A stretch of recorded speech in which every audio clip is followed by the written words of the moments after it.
Hello, everyone, and welcome to your Sunday night edition of the TII podcast. It may be the international break, but we are still here on a Sunday night bringing you all the latest Rangers discussion.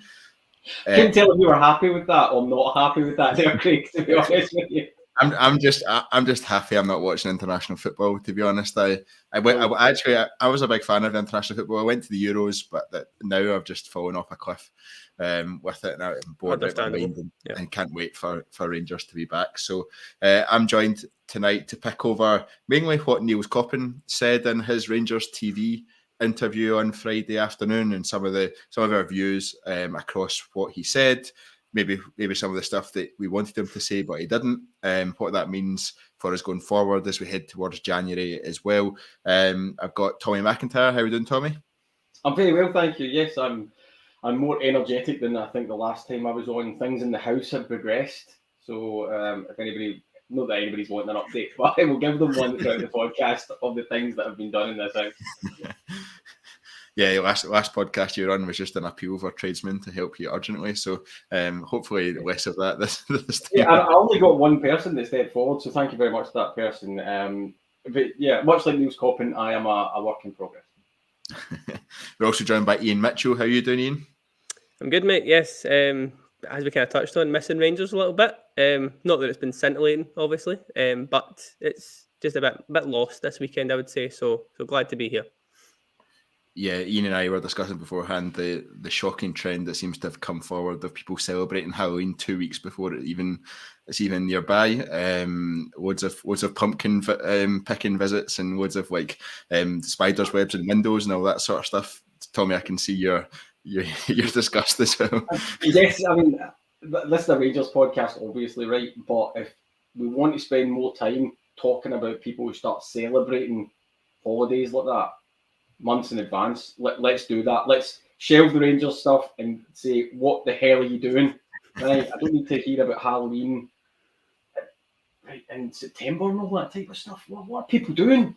Oh, right, okay, just get back to the football. Yeah, we'll get back to the we'll get back to the football, and we'll say hello to Derek Caldwell as well. He says, "Good evening, lads, all the way from a roasting Abu Dhabi." Not trying to make us jealous at all there, Derek. Missing the Jers. I think we're all missing Rangers at this stage, where especially if we had to watch Scotland play the other night as well. Terribly disappointed nobody in the comments was quick enough to put in Happy Halloween. Really disappointed in everybody that's watching. There's still time. But let's get cracking and let's get on to talking about Nils Koppen and the interview that he did with Rangers TV. Sometimes these kind of interviews can be quite sanitized, can be quite staged. I didn't feel like this one was, to be honest. I felt like it was genuinely him coming out and explaining what he's doing, how he's trying to approach things to the fans. There was a lot of kind of what we expected in there from my view. But Iain, come to you first. What did you make of the interview where he kind of outlined the club's transfer strategy? I liked it overall. Yeah, I know what you mean in terms of there wasn't too much exciting new stuff in there, but a couple of little things that I thought were at least promising signs. Things we kind of know from who we've brought on this summer. So again, it's not like I was shocked by it, but the fact he's touched on this being more data-driven, looking into players' profiles, try to understand if they would suit Rangers rather than just, oh, he's a good player, let's bring him in, kind of thing, which we've been scarred with quite a few times over the last few years. And likewise, the sort of alignment that he talks on. So he mentions how he's aligned with Clement, making sure players that come in fit what Clement's trying to do. But probably more importantly for me was talking about how him and his team are focused on players that will suit this league. So, I mean, there's two quick examples I thought of straight away, which, looking at the past, were Matondo, who doesn't suit us, doesn't suit this league. Just quite simply doesn't work for what he has, the skill set he has, kind of thing. And John Lundstrom, in the sense that in Europe, brilliant, exactly what we want, that sort of battling midfielder, getting stuck in, that sort of thing. But in the league, he's just not what we need in that midfield. So I think that was two players that immediately spring to mind for me. And I think Koppen's got that same thought of, let's show guys that come in make sense to come in domestically, at least anyway, because that's just something that we've just seen a bit off the ball with over the last few years of signings. So yeah, a bit more in there, obviously we'll come on to, but that was my two major pluses, I'd say, for the interview. Yeah, we'll come on to all of those points and a few more that were highlights and what Nils Koppen said. Tommy, obviously this interview has been done in light of the summer transfer window and a bit of stock being taken after that, and they've clearly given a bit of time for players to bed in a little bit and for fans to see them before they come out with this. Is this the right time for this kind of communication from the club? Is it something that maybe Nils Koppen was appointed last December, came into the club in January, you maybe would have liked to have seen before we even went into the summer transfer window? Yeah, but there's always a period where people don't want to come out with big bold statements until they've assessed what's inside the club. You know, you sometimes get that. It's like people become new managers, whatever, and go, "Oh, we're going to absolutely be amazing, and we're going to do this, and we're going to do X, Y, and Z." And 5 games later, they're like for the chop because they've got no idea what they're walking into. By the way, Derek Caldwell, I see you with your happy Halloween. So it's a good thing you're away at Abu Dhabi. But in terms of what Nils Koppen was talking about, I think it is the right time. We've been able to see some of the transfer activity. We also know the club's working within, as do all clubs, a budget. And he spoke about the same hit points. So it's about getting younger assets, lowering the age of the squad. I think to Ian's point, that's probably a really key one. It's about moving away from letting managers be in complete control. And we know that happened with the likes of Michael Beale, etc. So where the board went, "Oh, you sound like you know what you're doing and you've got a PowerPoint pack, and that seems really great. There's some graphs on that and a couple of pie charts. Amazing, right? Next stop, top of the league." And there wasn't a hell of a lot of the actual content behind that and the understanding of it, other than the belief of the manager to get the very best. So if you're setting yourself up for the best way in success, which is do the data-driven piece, get as much background as you possibly can, and then understand that the core strategic elements are younger player fit, developable, sellable asset, things that supporting us here on the side, which can say grades anyway, then that's a really good thing. It still doesn't mean there's going to be any absolute guarantees. And I'm sure some of the signings won't work, but that coupled with the fact we look like we're looking in different markets for once is something everybody seems really positive about. So I think that's a really positive thing. Yeah, absolutely. Well, Ian, Tommy's picked up a point there around the difference in structure that's in place now with Nils Koppen. They're working closely with the manager compared to what we saw when Michael Beale was here, and we know the difficulty that's caused us and continues to cause us in terms of the squad itself. How important is it that structure's in place, and do you feel are you comfortable it's the right structure that we've got now? It's maybe a bit soon to say I'm comfortable with it. I get the fact that it's very early days, obviously, but at least there is encouraging signs there. Like every player I think that's come in over the summer, their vast majority anyway, makes sense and are sellable assets, for want of a better phrase there. But I think if you look at it sort of player by player, like Jeffrey, Diomande, Cortez, Igamane, they've all come in with the thought of, we will move you on one day, quite happily, like out and open. I think Koppen does touch on it during that interview. He says about how we can be used as a way of players to take the next step, which is basically saying they'll come here, hopefully do us some good, we'll then sell them on for 4 or 5 times the value and then start the whole player trading model thing. So at least there is signs that that's now coming.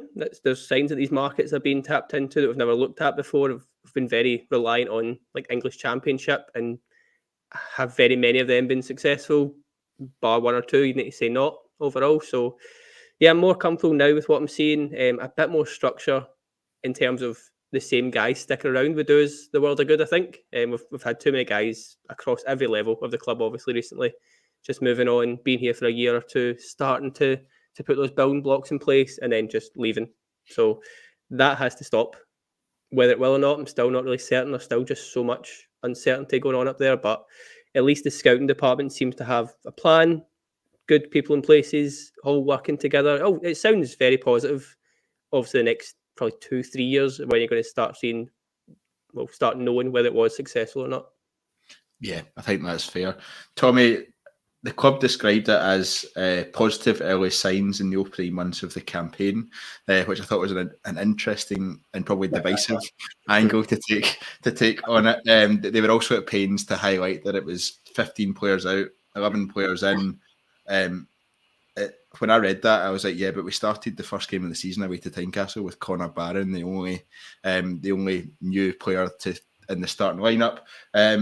I guess do you think is it a surprising reminder of the size of the overhaul, given how disappointed as fans we were with the sort of like probably the impact on the first team?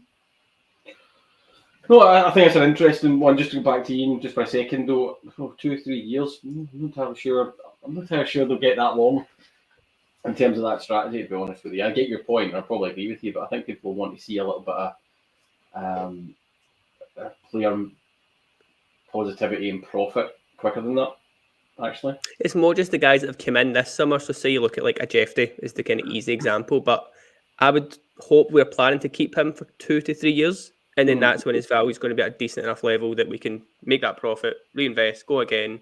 And just there's a bit more of those kind of examples going through. Because even that interview there, they mentioned Bassey and Patterson. Like, I'm getting a bit sick of hearing Bassey and Patterson. There needs to be a third, fourth, fifth, sixth one there. So yeah, fair enough, Ian. That makes much more sense to me. You need to remember I'm an old man. If you don't speak loudly and clearly, there's every chance I'm going to misunderstand you, right?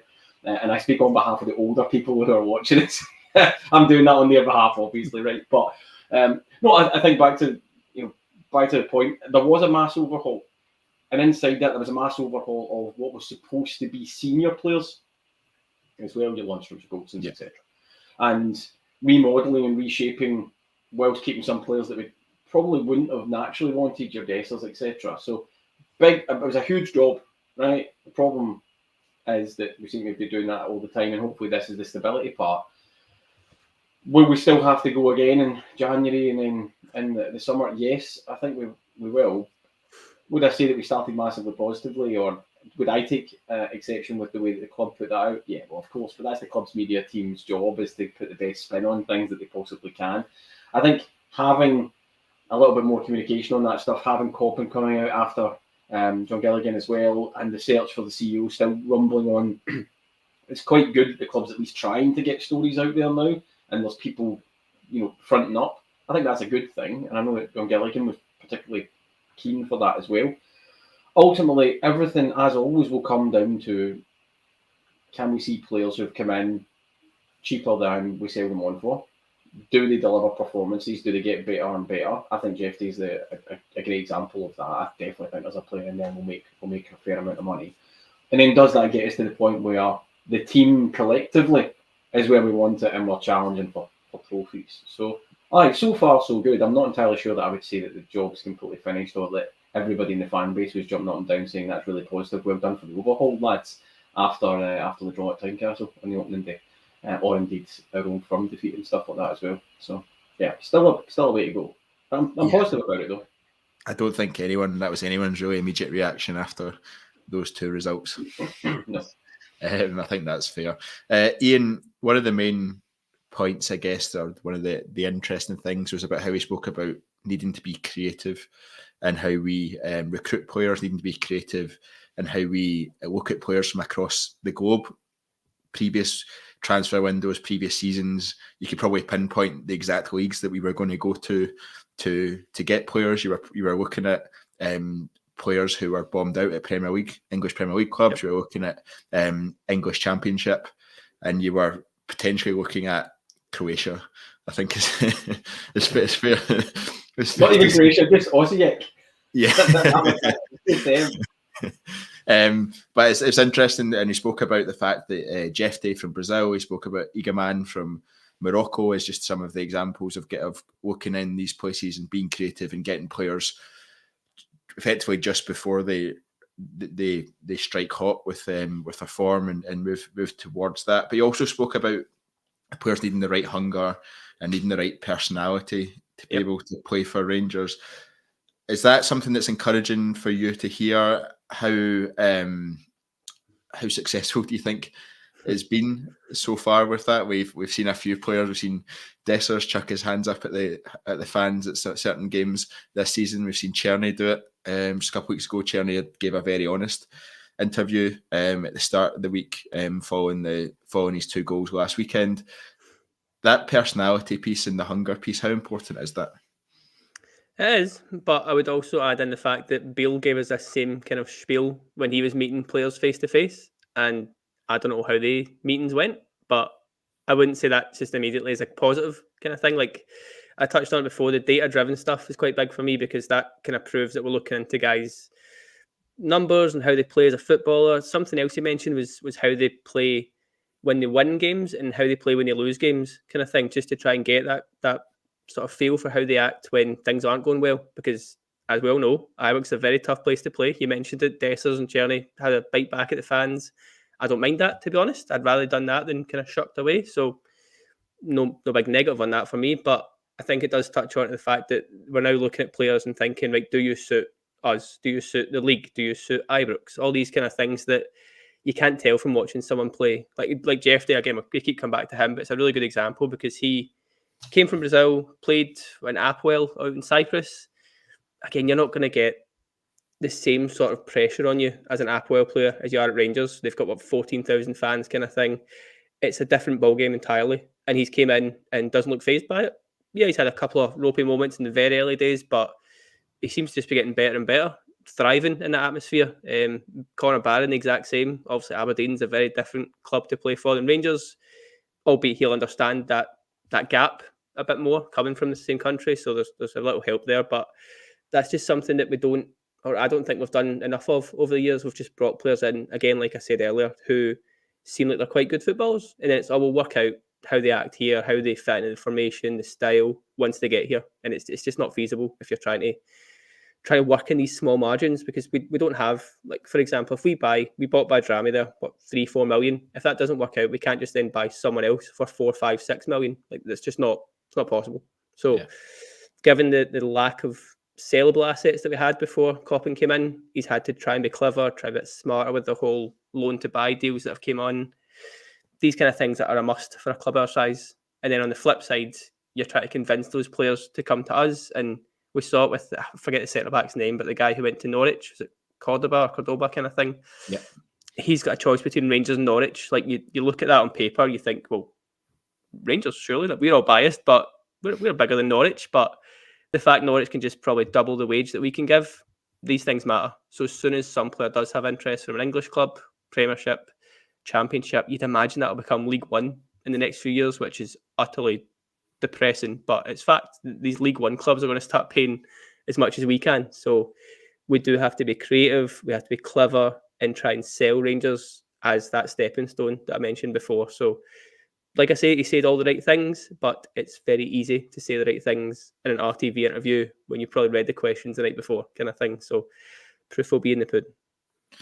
Yeah, to be fair on your point on the English World Leagues, they do seem to be set up on a kind of financial house of cards, to be honest. And I wouldn't be surprised if you're any of the clubs below the sort of English Premier League, massive amounts of debt in there. A lot of them are badly run. I wouldn't be surprised if there's some rude awakenings coming into some of those clubs, which might make it more of a level playing field for us. Let's hope so. Yeah, that sounds promising. Forward, yeah. It sounds a bit like a doom monger there for any English Championship or below clubs. But the more you read about the financial situation of those clubs, that can't continue at the rate it's going. There's absolutely no way. Tommy, I think from the outside looking in to this squad and our activity in the summer, it was blatantly obvious that the goal was to bring the average age of the squad down. We were on podcast right at the start of the transfer window where we were saying, I think that's 4 or 5 players aged 20, 21 and 22 that we've brought in. We really need to bring in experience, but I think that's a clear aim of the club has been to bring that average age down and getting more assets into the club. But it was Clement was really at pains, I think, to say it's important not to forget the other side of it too. We need experienced players to come in like Robin Proper to help support them. Do you feel that we got that balance right in the summer? It felt a bit one-sided to me, I think. Yeah, I mean, I always wanted us to get another experienced striker in and an experienced central midfielder. I have to say, I think we did miss out on that a little bit. But the overarching point, excuse me, it's still the same, and it's referenced obviously in Nils Koppen's interview that we need to strike a balance, but the weight has really got to be on getting players in that we can sell. We won't be spending too much of the budget, I would imagine, on just experienced players where there's nothing coming back.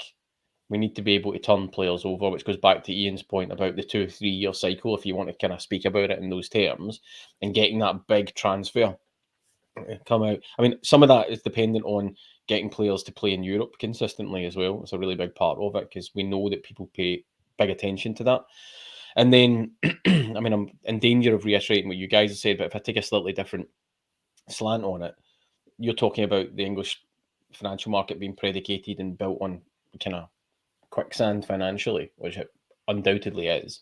But it's also driven a market that we're pretty squeezed out of now. Like even at the lower elements, you go back to that Norwich point. I mean, that's parachute kind of palace and all that type of stuff.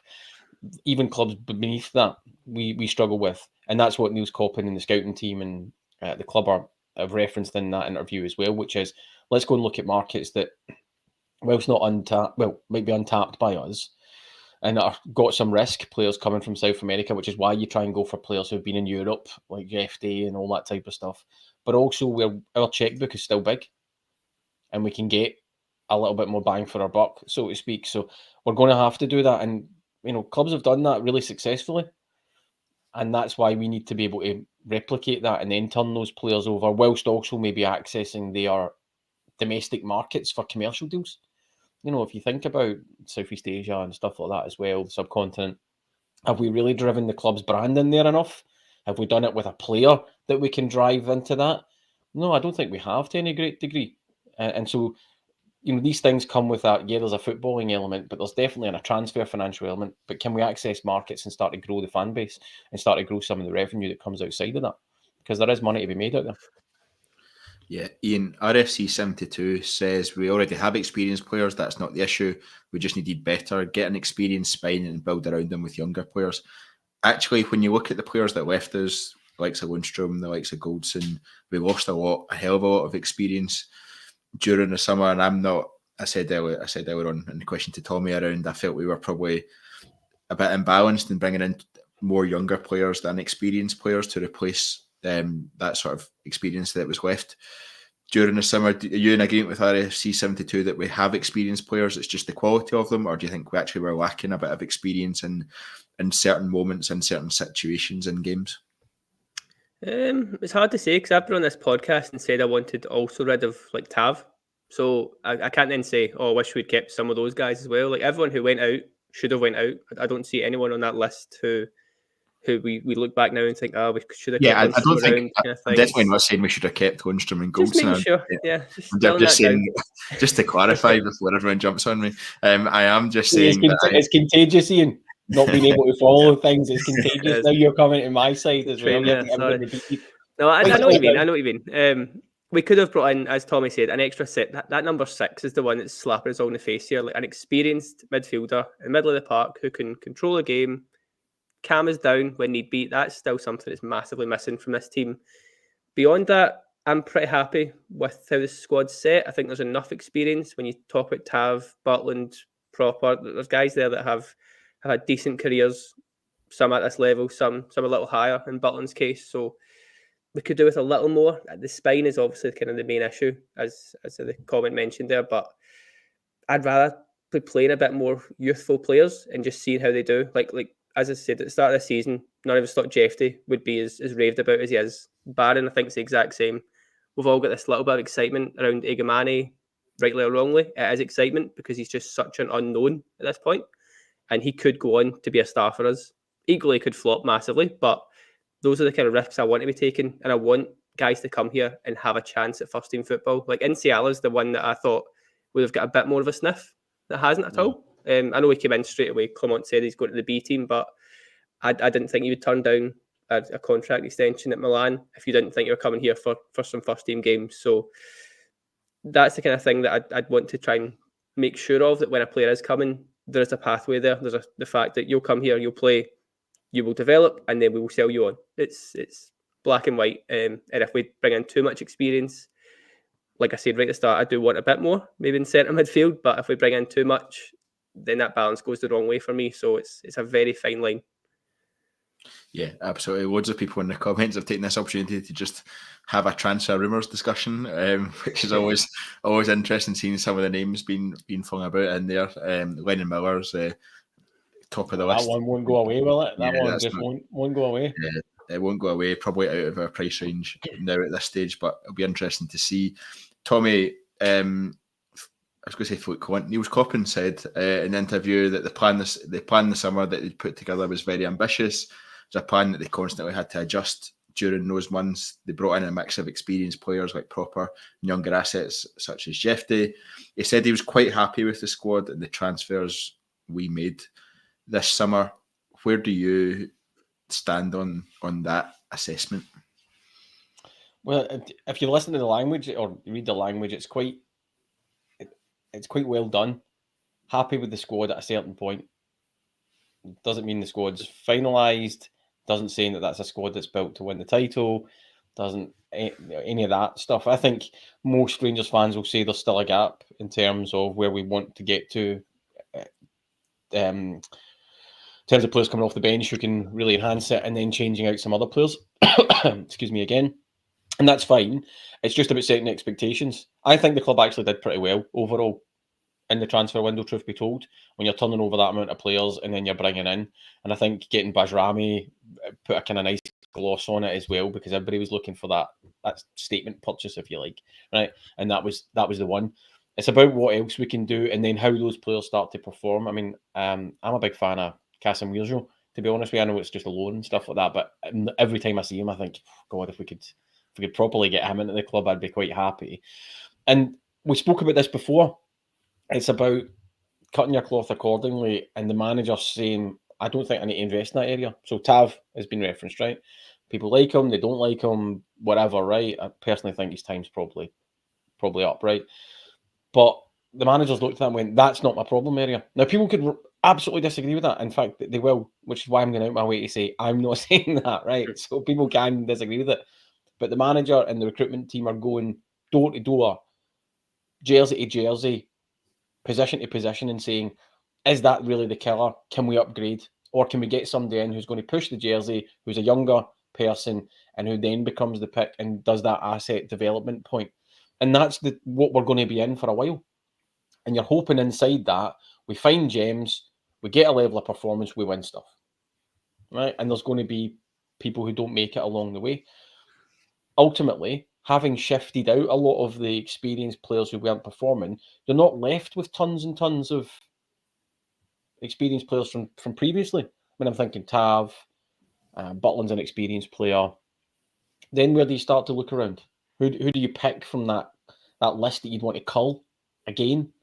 Because we're talking about just the ins, quite rightly, but who's now got to their shelf life? Who goes back out to free up the money to come back in? And it can't all be on the basis of just get them out or let the contracts run down or nominal fees, because we still have to have the money to go and buy people, because not everybody we get is going to be on the cheap or a free either. So I come back to it for yourselves, guys, for the listeners, for the watchers. Who's next on the cull list? Give me the 3 players that you let go in the summer or in January. How do you turn it over again? Yeah. Putting us on the spot there. I imagine, rightly or wrongly, Cyril Dessers will be on many people's lists, which is a full podcast in itself, pretty much. Iain, I'll take away the burden of the name your 3 that are gone next. I thought I was going to get you both there. I thought I would be working on that. I was going to nail you to the wall, guys. I'll take that away. You can chip in some if you want. But Westel 18 says, I feel the signings we've made in the summer have got pass marks, still work to do. That's kind of sums up what Tommy said really well there. Is that, are you in a similar place? Yeah, totally. That's what I tried to touch on at the start. I think what he's done so far, albeit he's been here since January, so it's not been that long, everything he's done makes sense to me. He's brought in players with potential, players that can sell on, yada yada. I'm just repeating myself there, but the only one that's a little bit dubious for me is the proper signing, but we needed some experience. He did have a good profile. You saw the sort of stats of his heading ability, how commanding he was, good on the ball. So when Goldson was leaving, it's a pretty decent replacement, given the fact we didn't sort of lose money in that exchange. So, sorry, would you say that that's what you've seen of Robin Proper? Commanding in the air, winning absolutely lots of not. headers, That's why physicality. he's a bit. I think he is in Pause certain for me. games. I'll put up a wee bit of a defence for him. I think he is in certain games. I think his first game that he had against Motherwell, fair enough, he scored an own goal, but actually in the area he was very commanding. And then I think in games against teams like that, I think it's when he comes up against the slightly better teams, and I think he's been particularly found out in Europe so far that he's struggled. Malmo, maybe he probably got pass marks for that one, but there was a full team performance there. But I don't think he was necessarily commanding, and he's not the type of defender that I thought we were getting. I don't know if Ian, if you agree with that, or if you were thinking. My apologies for interrupting again, but just before you do that, the people in the comments are absolutely crushing you two with lists of players who could be released or moved on. I mean, Tom, you two sitting on the fence, not willing to give me 3. They're absolutely killing it in the comments. Killing it in the comments. Yeah, and we'll come to those in a second, but answer my question first, Ian. No, you're spot on. It's not the guy that I thought it was. He's just a bit too similar to Suter for me. Like, good on the ball, can throw his body in the way he needs to, but just doesn't quite command that area that I'd want to see. So he's the one that's a little bit on the fence with. I'm not going to add him to my cull list just yet because I think there is some promising signs there. He is decent, but you're still having that debate of, well, should Balogun play here? Should Proper play here? Is Balogun still the best centre-back at the club? And he wasn't 2 years ago, so that's where it's a little bit of a question mark, shall we say. But everything else that we've done, like I say, makes sense and I'm happy with, and there's so much potential there. Obviously, the Casemiro one is still a little bit of unknown as well. That's just a loan right now, but from what I see, same as Tommy, liking him. So really enjoying that. If I'm going to be putting the spot here for this cull list, do you want to hear everyone else's cull lists before? I'm thinking there's more than 3. I'm delighted people are using the phrase cull list. That is my job done, right? If that's out there, I'm delighted. There's more than 3. Yeah, there's plenty of people saying more than 3 as well. Yeah, so Steve G says Tav, Dessers, and Matondo. RFC 72 just throws half the squad in there. Matondo, Dessers, Warren, Still, Proper, Yilmaz, Tav. And I go back to it, right? So sorry, I go back to it, and I will let you go through the comments in a second, Craig. I appreciate I keep interrupting, right? But just that for the people putting those lists in, who do you replace them from our current crop? Or do you think that we've got all the money to go and replace them?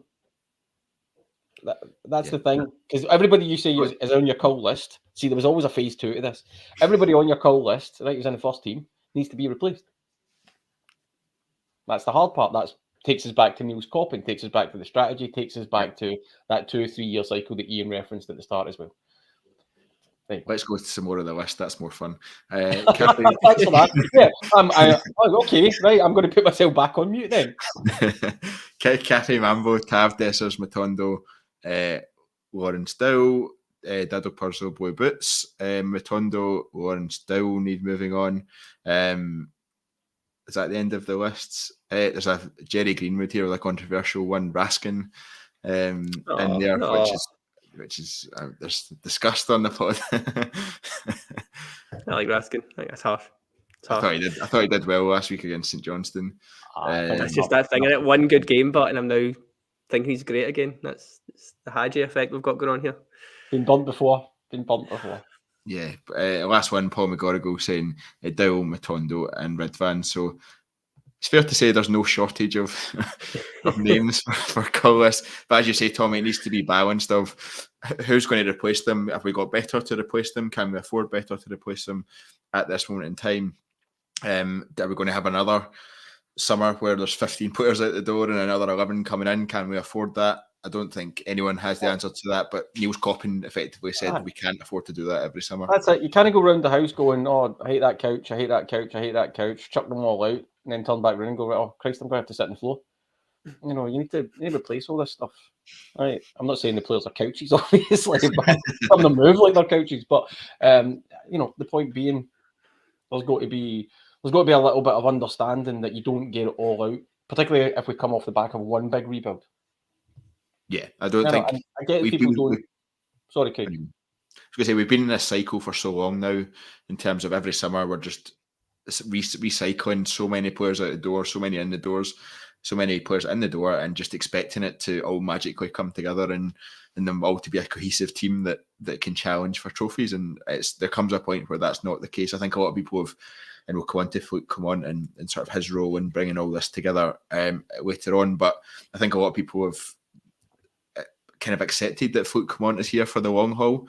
There's a comment earlier on that said Clement out in capital letters, which is always kind of, the manager gets it around this time of year if you're not top of the league. But I think overall a lot of people have accepted that Clement is here, so we need to get behind him, get behind the team.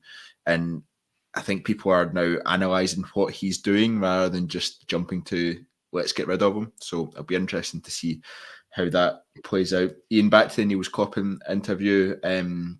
We spoke about the fact that we're looking in markets across the globe, but I thought it was interesting as well. And some of the comments have been speaking about Lyle Cameron from Dundee, for example, who's out of contract next summer and available on a pre-contract in January. But Nils Koppen said we don't want to lose focus on Scotland and the local market. How important is that he's outlined that as part of his thinking, and it's going to be obviously an important part of the squad makeup going forward?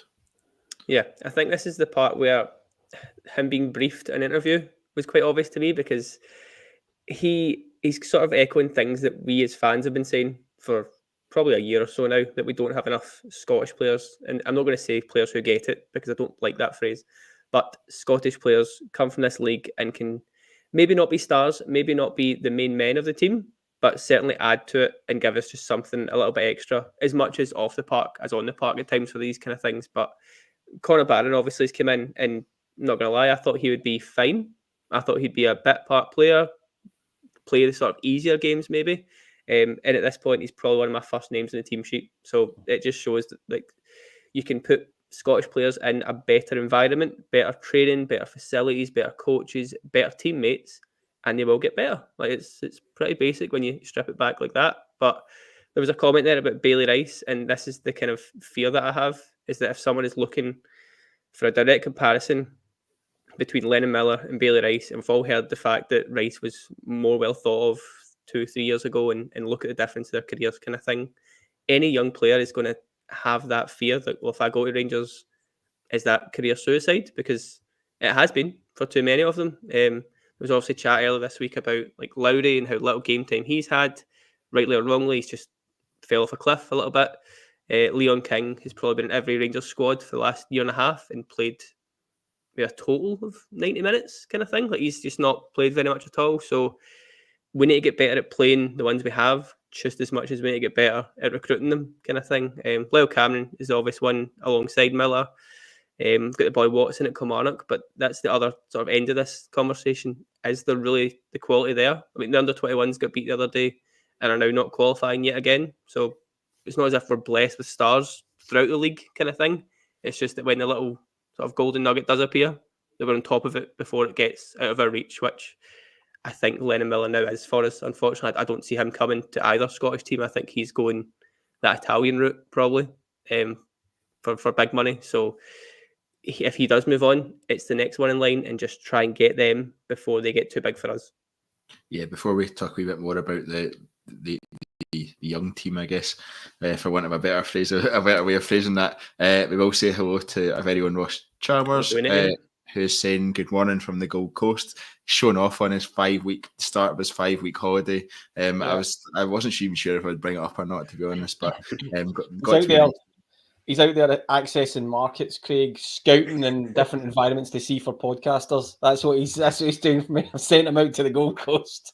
He's away there trying to access markets. He's been all the way over to the other side of the world to sit in a dark room and play Football Manager. So that's he's fine. Sitting in a tanning salon somewhere in Denniston, and he's going to come back in 5 weeks and tell us he's been abroad. That's what's happening there.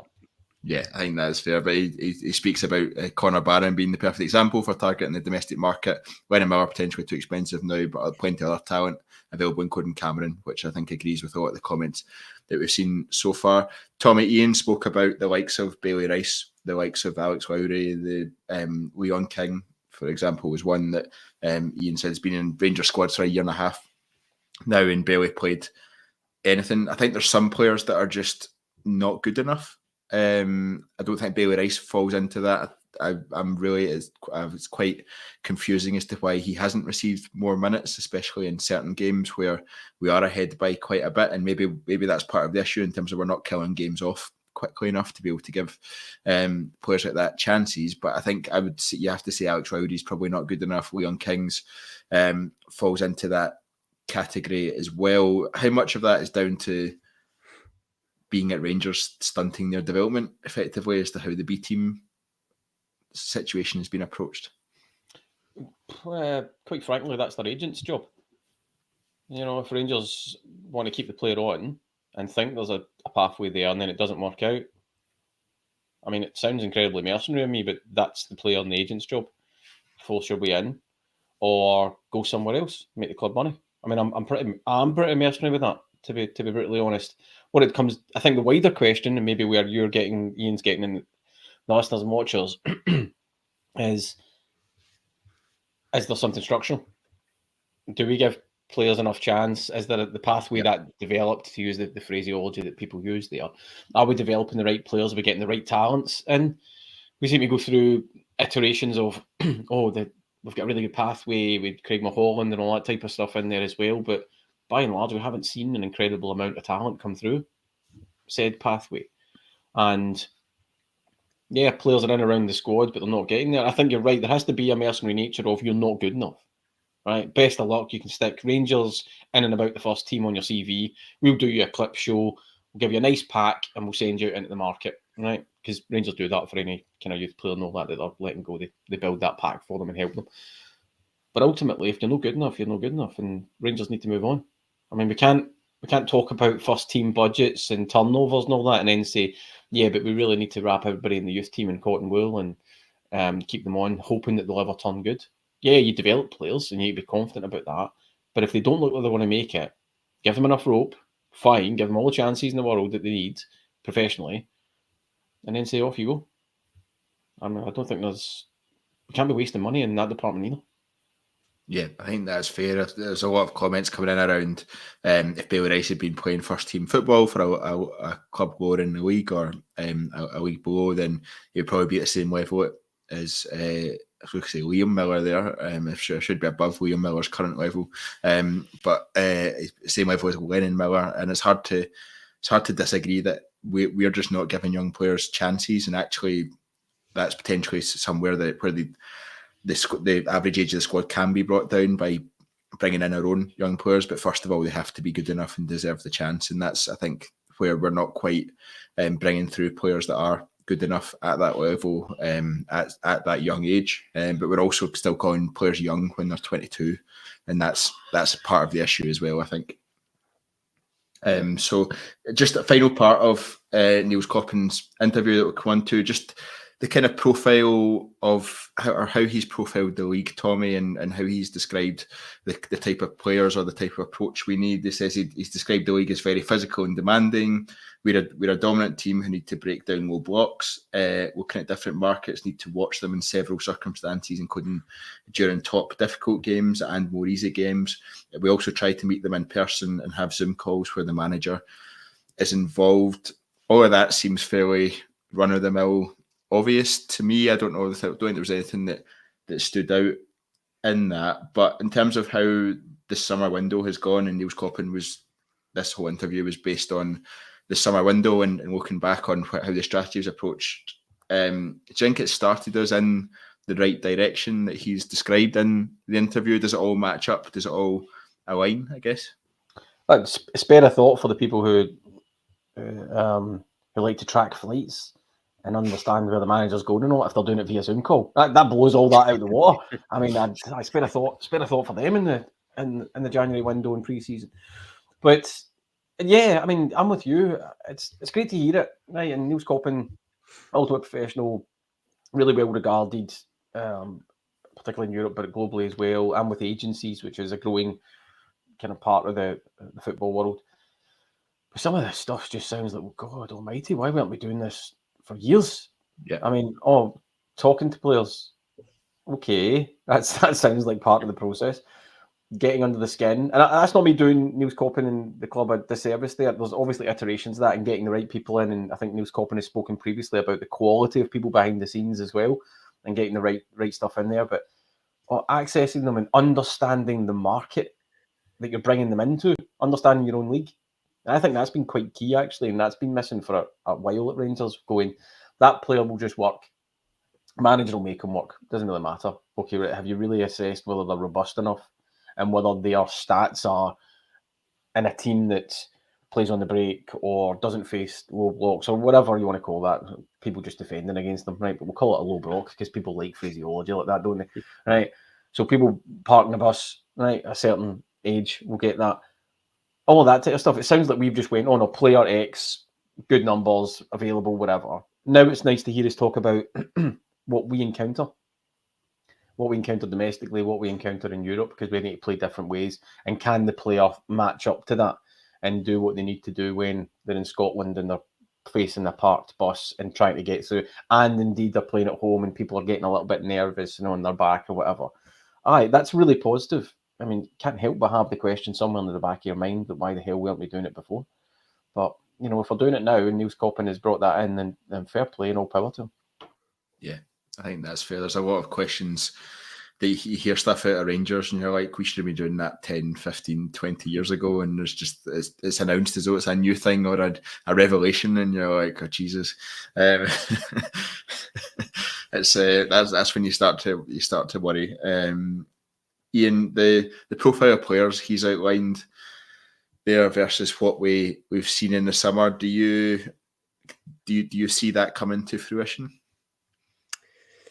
I think so. I think a big part of it obviously was to make the squad younger, but an even bigger part for me was to make it a more physical team.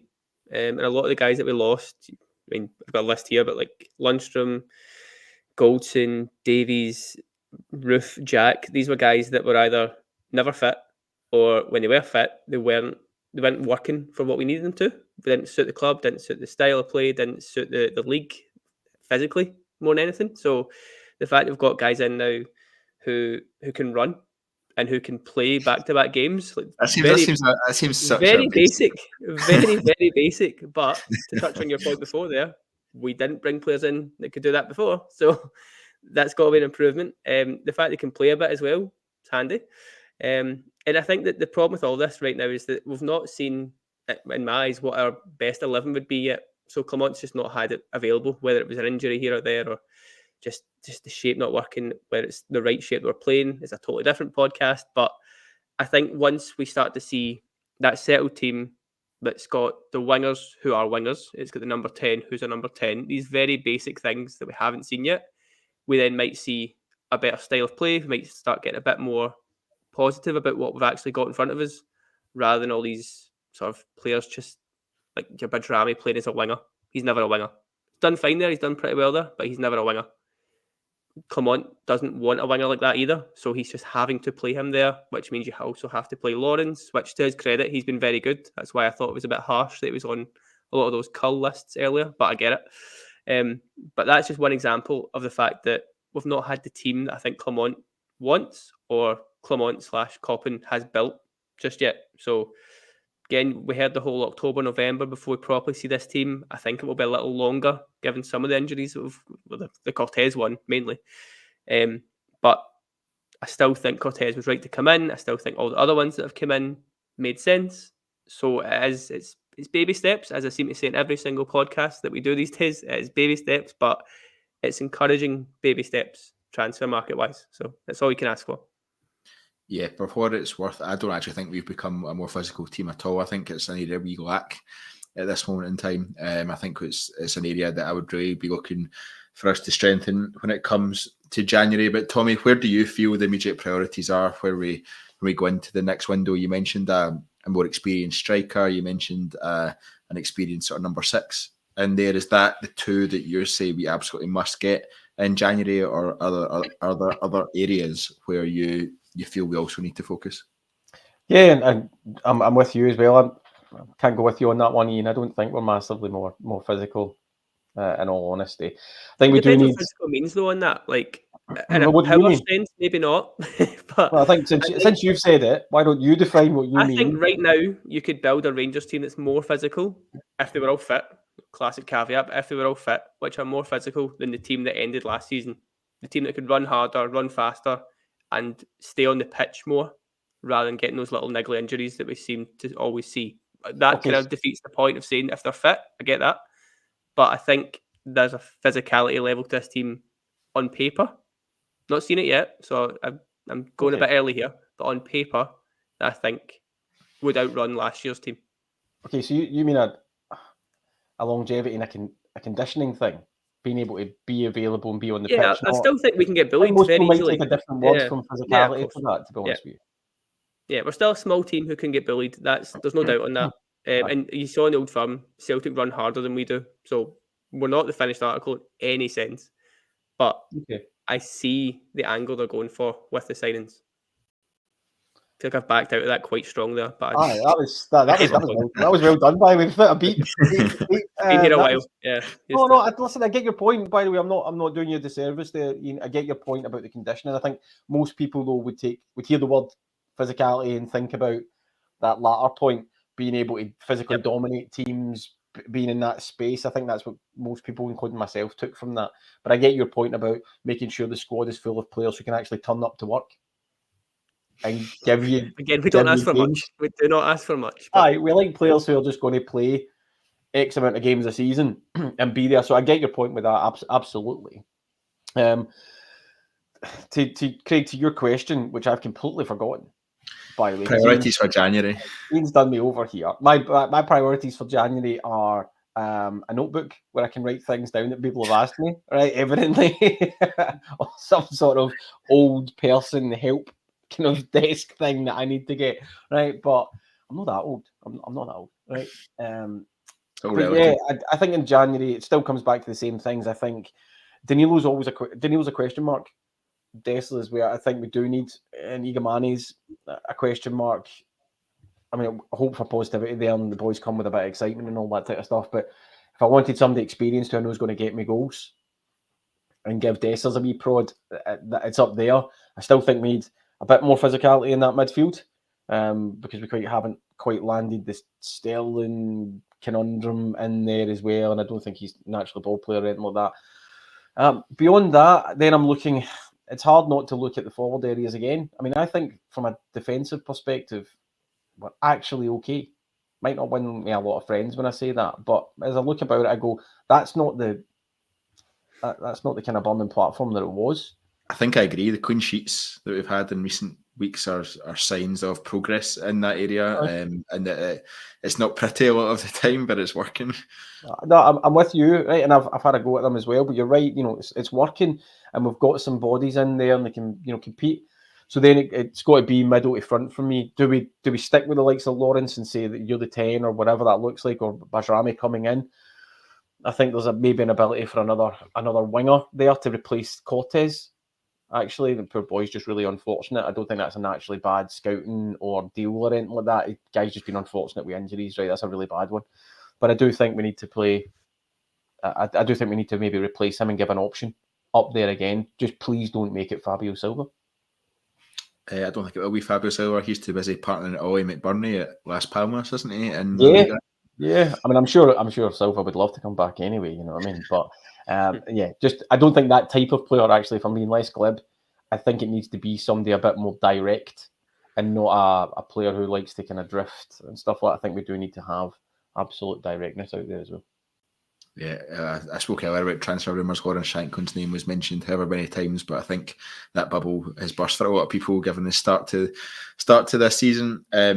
Ian, we spoke about earlier about Philippe Clement and the fact he's here to stay. Nils Koppen highlighted just how much part of the process he is, which is encouraging to hear, and actually is just the bare minimum. I think of what's needed in that process is that the players are coming in, the manager knows about and wants.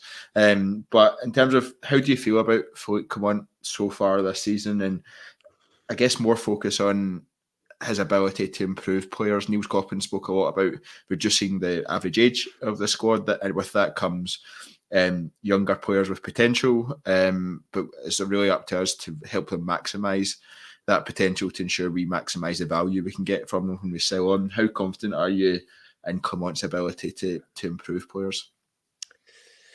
You're going to make me end the pod on a negative, aren't you? All this kind of semi-positivity, and you've hit me with that at the end. Semi-positivity. Yeah, I wouldn't quite say positive pod, but we're getting there. Baby steps, baby steps. Clement-wise, I think you'd be being generous to say he's improved many players from when they first come in the door. Again, there's always a question mark about the tactics and how we're playing, styles of play, all these kind of things, which all of us, I think, have our concerns and questions about. But I think there's a few good examples in there, excuse me, of players who are maybe not improving, but are being pretty solid. Like we've all said, Barron is like your 7 or 8 out of 10 every game. He's kind of replaced what Ryan Jack was when he was fit, except he is always fit. So that's nice. That's a positive. And you got like Jeff Day again is the obvious one who just seems to be getting better and better. So again, positives. But Diomande's maybe the kind of standout that goes the other way. He had those first 2 games, scored in his first 2 games. We all thought, right, we've got a absolute superstar here, and he's just slightly regressed, I'd say, since then. But that's what it links back to, is Clement using him properly. And we've talked about it. All the comments are saying about signing number 6. Would that then help Diomande? I would think so. But again, there's going to be a lot of question marks until we see January's targets start to sort of filter through.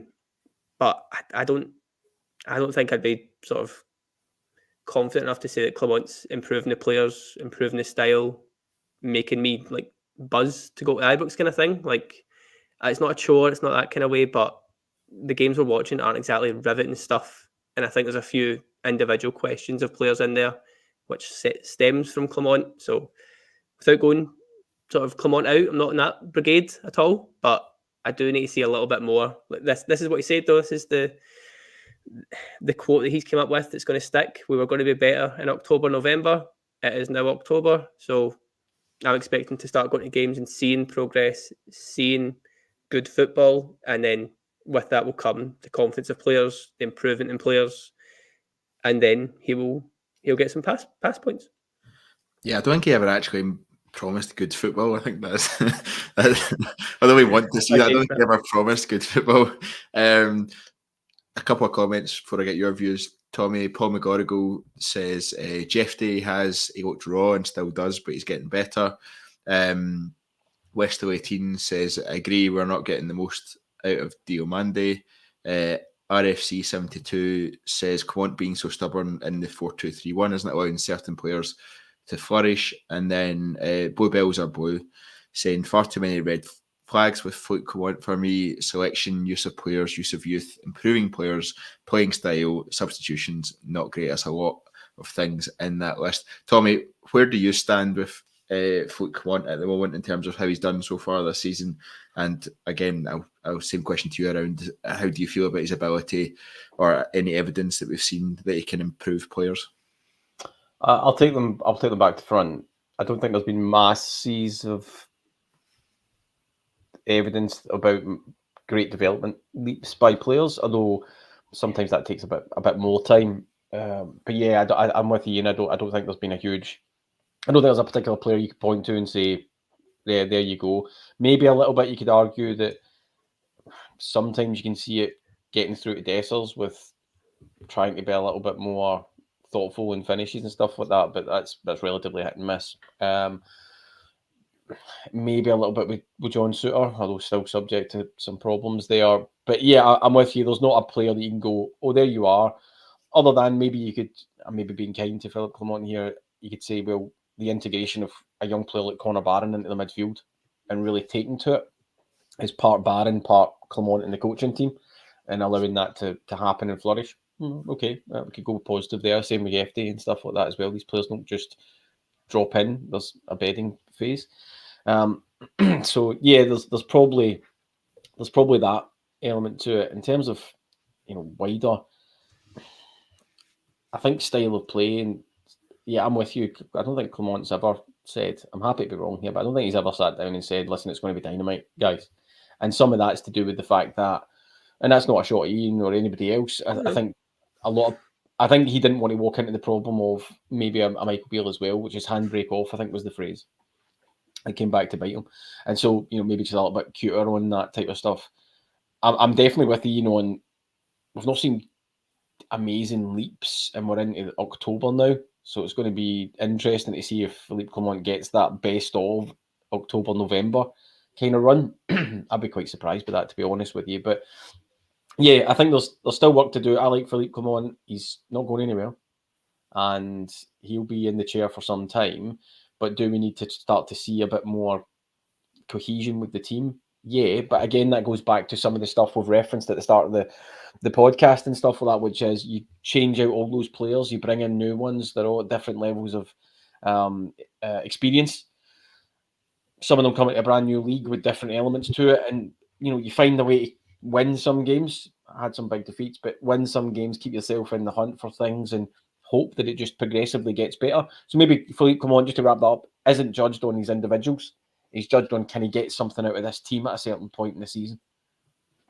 Maybe that's the bigger question. It's certainly the one that I think we're all hoping, which is I'll go for no headline acts, no individual stars, no leading men, but I'll go for a team that plays, fights, and wins together, and wins us something at the end of the season. I'll definitely take that first. Yeah, I think, to be honest, I think people kind of forget and they just put it down to a new manager bounce piece. But the change that we saw in the team last year, over quite a significant period of time, yes, they reverted to type at the most important point, but the change that we saw over that period with very much the same squad and no investment was enough to bring me on board that he can get a team working. We've just not seen it yet, and I still don't think he's got anywhere near enough of the players that he wants, or styles of players that he wants to be able to carry out the instructions that he wants them to. It's a whole other discussion of should he adapt his tactics to the players he has versus what he wants to build, but that's a whole other discussion and one we'll leave for another day. Thank you very much to Ian and Tommy for joining us on tonight's podcast. Thank you very much for everyone for listening and watching, for all the comments. It's been great to have you all involved. If you enjoyed the content, please do like the video. Helps us massively. Also remember to subscribe to the TII YouTube channel or wherever you listen to your audio podcast, whether it's Spotify, Apple Music, or anywhere else. It means you won't miss out on any of the great content we've got coming up. Kyle will be back with the team on Wednesday night as we start to look ahead to Rangers' return to action, which already feels long overdue. Never mind wait until Wednesday for that one, but we'll be back then. So thank you very much, everyone, for listening. Until next time, goodbye.